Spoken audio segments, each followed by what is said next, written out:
Some believe hunting is cruel and unethical.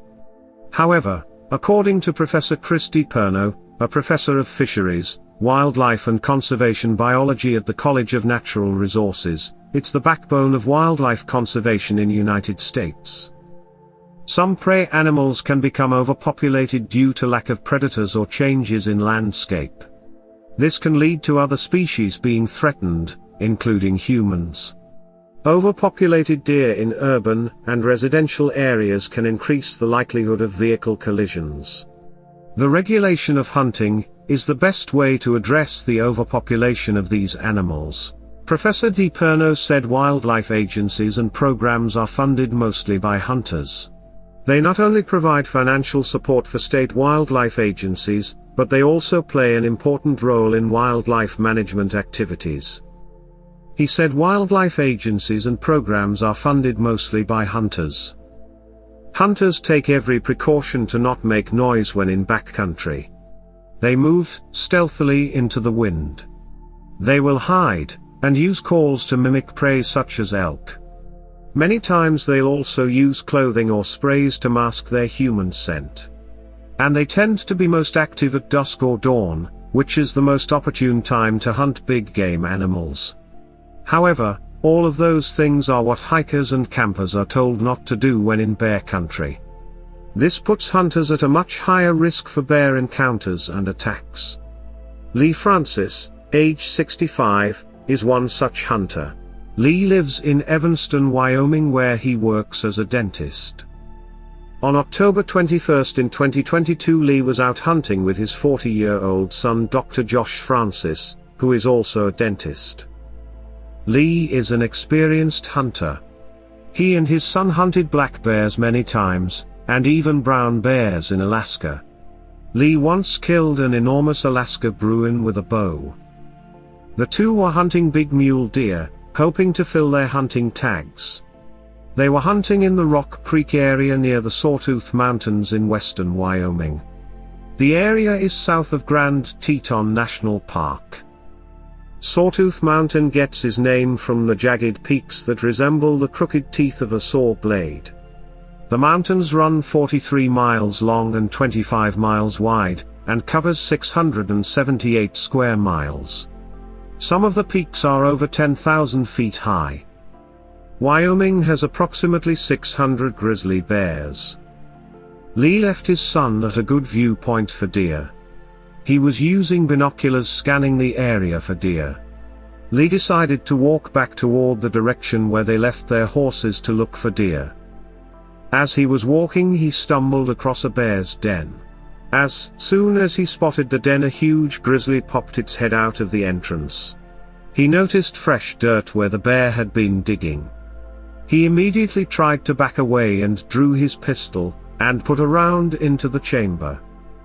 As he was backing away, he immediately realized it was too late. The furious bear was coming out of the den. Lee had 14 rounds in his chamber, loaded with 130 hard-cast bullets in his Glock. Lee was able to pull the trigger 4 times, but the bear was on him quickly. The bear pinned him to the ground. The bear was 8 feet tall and weighed 700 pounds. As the bear was attacking, he threw his leg up in an attempt to block the bear, and continued firing his gun, but one bullet hit his own leg. The bullet traveled up his leg and exited at his ankle. The bear disappeared over the hill. His son immediately pulled out his satellite phone and attempted to call for help. Satellite phones work through satellites positioned high in the Earth's orbit. They need a clear view of the sky to work properly. Even without a clear view of the sky, a person can still send an SOS message. Once an SOS message is sent, it's routed through to the appropriate emergency services. His son attempted a call, but with no clear view of the sky, he had to send an SOS signal instead. He then used sticks and a belt to stop the bleeding, then put his father onto a horse and began heading out. Eventually they reached a spot where they had enough reception to call for help. The ride was painful for Lee. At this point, darkness was setting in. The wind was getting strong, and a storm was coming. It took 3 hours on horseback to get to Water Dog Lake where search and rescue met them. Lee was given first aid, then loaded onto an all-terrain vehicle. It took another 6 hours to meet the helicopter. He was then airlifted out to the University of Utah Health Hospital for treatment. Lee underwent 2 surgeries to repair his injury to his leg. Surgeons had to insert a metal rod into his foot and leg. Luckily his only injuries were some nasty bruises, from the bear pinning him to the ground, and his own gun. Lee Francis allowed reporters to interview him from the hospital. Yeah, it's scary. It's pretty scary. He said it was one of the most traumatic experiences of his life. So I've been around these big bears, but it's a whole different deal when they're coming after you, and they've decided that they're going to take you out. He described the moment he had to fire at the large predator. Boom, boom, boom, fast like a shoot. I think I put my foot up to stop his head from grabbing me and just defensively shot my leg. Lee said his shots hit their target and scared away the huge bear. He said he believes the bear was just protecting its den. It was a different kind of demeanor. He was coming after me. I'll probably have a nightmare or two next time I'm up in the mountain. Lee said before this attack, back in September when he and his son were on a bow hunting trip, they ran across a bear but were able to throw sticks and scare it away. On the very same trip, another bear entered the camping area and startled their horses. After that incident, Lee decided to start carrying his pistol, which saved his life. Lee advised everyone to carry bear protection. He said bear attacks happen so quickly. Lee said he sometimes carries bear spray, but he's not sure it would have worked in this attack. He said, "He was so close and came at me so fast, and the wind was blowing, so I don't know how much of the spray would have hit the bear. And he was so determined, I don't know if spray would have stopped him." He continued saying even though he ended up shooting himself during the struggle, he feels his 10mm Glock tipped things in his favor. He feels lucky to have escaped a severe and possible fatal mauling. Although this is an isolated case where a firearm was more effective than bear spray, experts all agree that typically bear spray would be more effective. Knowing how to safely navigate through bear country, and how to use bear spray is much more effective than firearms. Having bear spray available, and knowing how to use it reduces the potential for injury or death during a grizzly bear attack.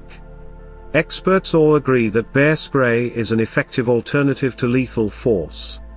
Decades of research published by state and federal wildlife management professionals, and academic researchers has proven that bear spray is the safest deterrent to keep both bears and people safe.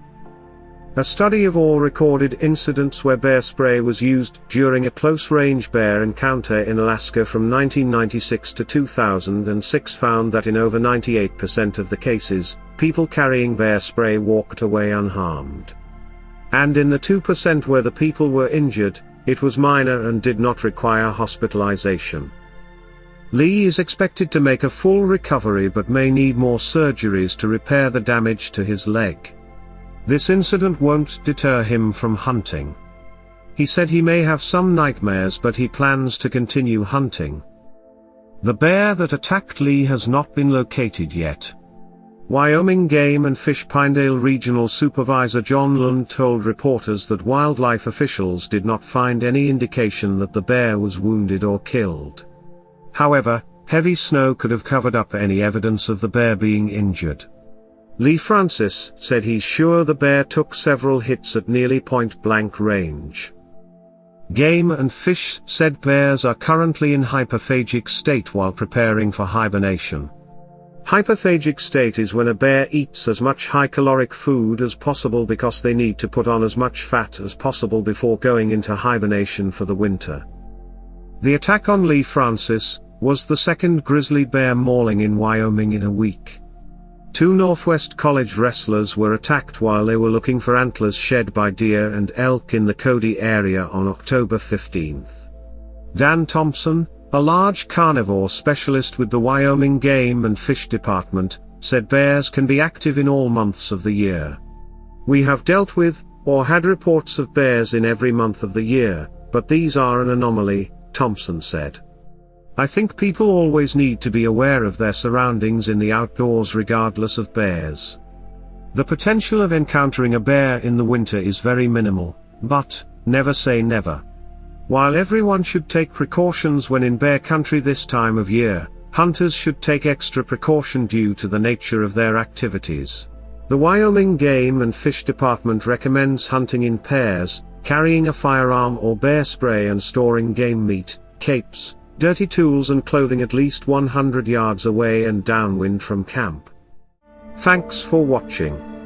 Please subscribe for more from Wild Animal Network.